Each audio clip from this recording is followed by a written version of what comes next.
તમે એક નવા ઇલેક્ટ્રિશિયન છો એટલે કે પૂઠું જે આવે છે એ મેકો છો તો તમે ધ્યાન રાખજો, પેપર નાખી દેવાના હોય, આવી રીતે બાંધી પણ દેવાનું. તમે પણ આ ટ્રીક અપનાવશો તો તમારે પણ આસાન થઈ જાય. અને સ્લેબમાં પાઇપ નાખતી વખતે જે ફેન બોક્સ છે એમાં તમે કાંઈ પણ મેકતા નથી, ખાલી એટલે કે પૂઠું જે આવે છે એ મેકો છો તો તમે ધ્યાન રાખજો.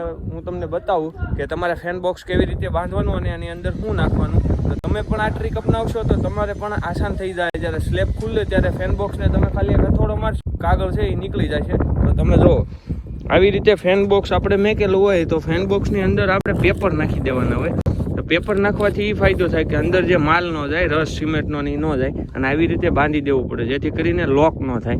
જ્યારે સ્લેબ નીકળે ત્યારે જે તોડવું પડે છે સ્લેબ, તો એ ન તોડવો પડે. તો તમારે મિત્રો નવા ઇલેક્ટ્રિશિયનને ખાસ કે તમે નીચે પૂઠું ન મેકો અને આવી રીતે પેપર નાખો જેથી કરીને તમારે સ્લેબ ખુલે ત્યારે જે બોક્સ ગોતવા હોય તો મળી જાય તરત.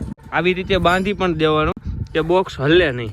જોઈ લો મિત્રો, આ કેવી રીતે બાંધ્યું છે, બબ્બે વાળાથી બાંધી દીધું છે. જોઈ લો, આ બધા બોક્સ એવી રીતે બાંધી દીધા છે. તો તમે પણ પેપર નાખો ફેન બોક્સમાં અને વાળાથી બોક્સ બાંધી દો જેથી કરીને બોક્સ આગા પાછું ન થાય. તમારું જે માર્કિંગ કરેલું છે એ માર્કિંગ ઉપર જ ફેન બોક્સ આવે.